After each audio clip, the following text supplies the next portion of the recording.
Américo de Almeida vai nascer no dia 10 de outubro de 1877, engenho chamado Olho d'Água, em Areia, lá no Paraíba. Ele vai passar grande parte da sua primeira infância em contato direto com a vida do sertão. Com 11 anos de idade, o pai dele falece e ele vai passar a residir com um tio paterno. Com 14 anos, ele vai ingressar no Seminário do Paraíba. Ele vai se matricular na Faculdade de Direito do Recife. E durante esses anos que ele está estudando na faculdade, ele vai passar a editar o jornal O Correio da Serra, além de publicar alguns sonetos em A União, diário da capital paraibana. Concluir a faculdade com 21 anos e ele vai ser nomeado Procurador-Geral do Estado, profissão que ele vai exercer durante 11 anos. Em 1912, ele vai se casar com Alice Melo de Almeida, a esposa com quem ele vai ter 3 filhos. E posteriormente, em 1928, ele vai publicar sua primeira obra, que é A Bagaceira, um livro que naquela época teve grande repercussão e sucesso, mas mesmo assim ele não vai abandonar a vida política. O José Américo vai ser nomeado interventor do Estado e chefe do governo central do Norte, a posse do Getúlio Vargas. Assim que Getúlio Vargas entra no governo, ele vai ser nomeado ministro da Aviação e Obras do Governo Provisório, onde ele vai dar grande atenção nos efeitos devastadores da seca de 1932. Em 1935, ele vai publicar 2 novos romances, O Boqueirão e Coiteiros, que são 2 obras que ele também vai continuar dando a mesma importância para os problemas do Nordeste, mas principalmente ele vai focalizar nos problemas da seca e no fenômeno do cangaço. No mesmo ano, ele vai ser nomeado ministro do Tribunal de Contas da União, o cargo vitalício no qual ele vai se aposentar, e ele até mesmo tenta a candidatura à presidência em 1937.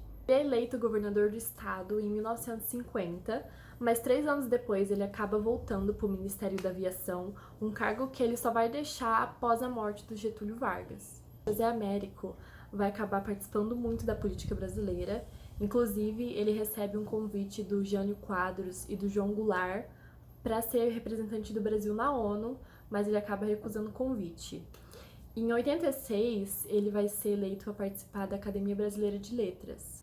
Ele falece com 93 anos, em março de 1980, e nesse mesmo ano vai ser criada a Fundação Casa de José Américo, que é o local onde ele viveu durante os últimos 22 anos da sua existência.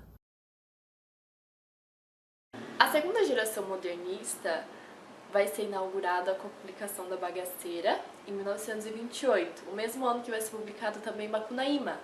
Mas ela de fato vai ter início quando é publicado a obra do Carlos Drummond de Andrade, Alguma Poesia, em 1930, e essa vai ser uma fase literária que vai até 1945.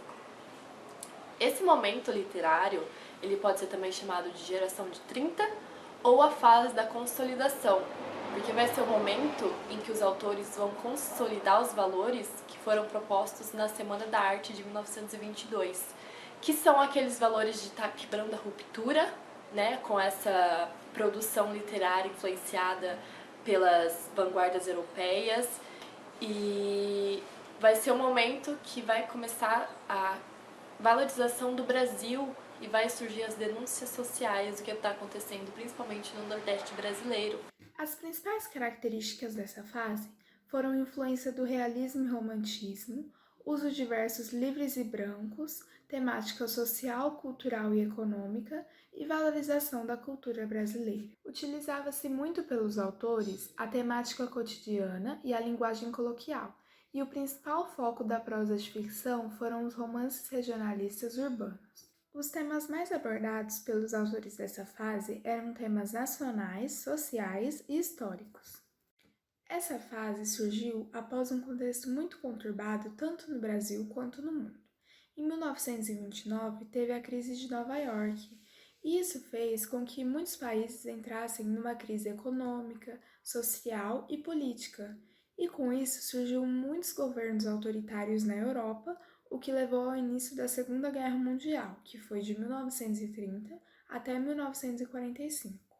Com a chegada de Getúlio ao poder, a ditadura no país também se aproximava com o Estado Novo, que foi de 1937 a 1945. Foi o início da Era Vargas e o fim das oligarquias de Minas Gerais e São Paulo, denominado de política do café com leite. A história vai se passar no ano de 1898, no sertão nordestino, né? Então, a história se inicia quando um grupo de retirantes que saem da fazenda do Bondó vão em rumo ao engenho do Marzagão. O dono desse engenho é o Dagoberto Massal, e ele é um homem extremamente autoritário. Ele é a típica figura do senhor de engenho que diz que tudo que está naquela terra pertence a ele e todo aquele espaço ele que manda, né? E o Dagoberto tem um filho chamado Lúcio. O Lúcio, ele é um estudante de direito e ele tem uma visão muito diferente do pai dele. Tanto é que eles têm uma relação muito conflituosa, porque o Lúcio, ele tem uma visão muito mais futurista do que aquela lavoura que podia se transformar, enquanto o pai dele era extremamente conservador.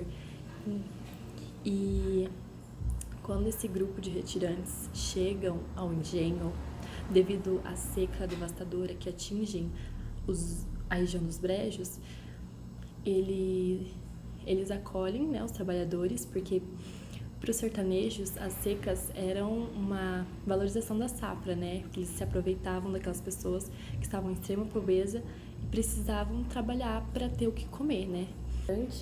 Que naquele local onde já existem situações extremas por causa da miséria que a seca provoca, e num ambiente tão difícil de viver, ainda existe uma rixa enorme entre os brejeiros e os sertanejos, porque os sertanejos eram descritos como os homens livres, né? Aqueles que viviam do pastoreio e que valorizavam a honra, enquanto os brejeiros eram aqueles que tinham que se submeter ao trabalho nos engenhos, né? Porque eles não tinham nenhuma outra opção. E o livro descreve bem que eles não trabalhavam para ganhar a vida, e sim para não perdê-la, né? A Soledade vai ser uma personagem extremamente importante para essa história, né? A nossa protagonista. Ela é a representação da inocência no sertão nordestino, né? Do que acontecia com aquelas garotas no sertão que eram retirantes. E o nome dela, por si só, já explica muita coisa, né? Soledade significa mocidade e paixão, mas também pode significar solidão. Então, ela vai ser uma personagem que vai atrair a atenção do Dagoberto, porque ela tem muita semelhança com a mulher dele, que morreu durante o parto do seu filho. Mas ela também vai atrair a atenção de Lúcio, e vai ocorrer um romance escondido entre os dois. A Soledade, ela é descrita no livro como uma pomba branca extraviada no bando de anus pretos. Então, é muito perceptível sempre como ela tem esse poder de atrair atenção, mesmo estando em uma situação de miséria e muito magra, devastada por causa da seca. Conforme o tempo vai passando, ela vai tomando cor, vai tomando corpo e acaba atraindo ainda mais a atenção de todos ali no engenho, né? O romance entre os dois vai acontecendo de uma forma bem misteriosa, né? As escondidas, as conversas. Tem vários momentos de muita tensão que você acha que vai acontecer alguma coisa, que eles vão finalmente se beijar, mas acabou não acontecendo.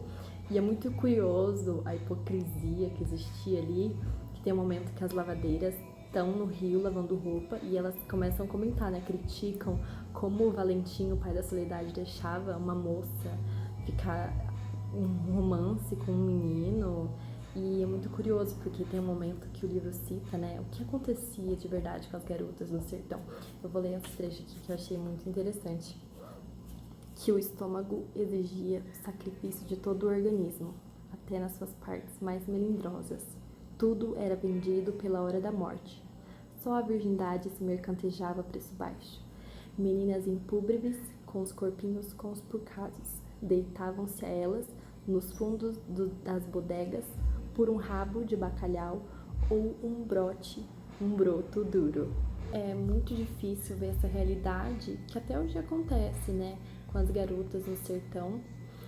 E vai ser durante esse contexto, né, que um dia a Soledade vai estar tomando um banho na cachoeira, o Dagoberto vai ver ela, ele vai esconder as roupas dela e vai violentar ela, né? E a partir desse momento, a Soledade muda completamente essas características, né? O Lúcio vai encontrar ela e vai descrever ela como uma menina bonita de cara brava, né? Então, qual era o motivo dessa braveza dela? O que tinha acontecido com ela? Que ela começou a cheirar diferente, né? Ele descreve ela com... Não era mais o cheiro de resina, ela cheirava com um cheiro de flor florescida, né? Tem um momento entre uma conversa nos dois no pomar da Casa Grande, que a maioria dos encontros deles ocorriam na sombra das alcoviteiras, né? E a Soledade tenta alcançar uma laranja, mas ela acaba furando o dedo e ela pede pro Lúcio chupar o dedo dela que tá sangrando. E aí ela fala que ela podia ser a mãe dele, que agora eles tinham o mesmo sangue nas veias e que eles eram irmãos. Só que o Lúcio, ele é muito bobo e ele não compreende o real significado daquilo, até o momento que ele vai conversar com o pai dele e vai querer pedir ela em casamento. Chega um momento em que o Lúcio vai até o seu pai e decide contar pra ele que ele deseja pedir a Soledade em casamento. E o pai dele fica extremamente irritado com isso. Ele começa a dizer que ela não é bonita, que ela não é uma mulher honrada, que ela é uma mulher de muitos homens. E ele acaba confessando que agora ela já não era honrada mais e que ele a tinha para si. E o Lúcio fica extremamente chocado com aquilo, né? E ele simplesmente alega que uma vez ele já tomou o que era do pai dele, né? Que foi a mãe que morreu durante o parto, e que ele não ia tirar do pai dele outra mulher, né? Ia mostrando o quanto os sertanejos tinham essa questão de honra, né? Ele acaba submetendo uma coisa que ele amava pro pai dele. Interessante como a gente vai observando as transformações pelas quais a Soledade passa, né? A garota que chega com cor de flor de algodão amarelada e ela vai se transformando, né, conforme o passar do tempo, e depois o que acontece com ela é que essa mudança dela é perceptível pelo pai dela também. Tanto é que o pai dela acredita que foi o Manuel Broca, né, que seduziu ela, né? E ele acaba matando o Manuel e ele vai preso, né? Até que o Lúcio vai retornar da Europa. Lúcio retorna à cidade para visitar seu pai e quando ele chega, ele descobre que Valentim Pereira está preso por ter matado Manuel Broca, que era o suposto sedutor de Soledade. E para defender Valentim, Lúcio revela ao seu pai que ele tinha a intenção de se casar com a jovem. E o pai ele não aceita em momento algum, então tudo é esclarecido. Soledade era prima de Lúcio e Dagoberto, o pai de Lúcio, era o verdadeiro sedutor da jovem. Pirunga, ao saber dos fatos, comunica a seu padrinho, Valentim, sobre o que estava acontecendo, e Valentim pede para ele velar sobre o senhor de engenho Dagoberto até que ele pudesse completar sua missão, que era matar o verdadeiro sedutor de sua filha. Em seguida, Soledade e Dagoberto, acompanhados de Pirunga, deixam o engenho Marzagão e vão para a fazenda de Bondó. E lá, Pirunga provoca a morte de Dagoberto, que era o senhor do engenho. Em 1915, por outro período de seca, Soledade, já com a beleza destruída, vai ao encontro de Lúcio para lhe entregar o filho, o fruto do seu amor com Dagoberto.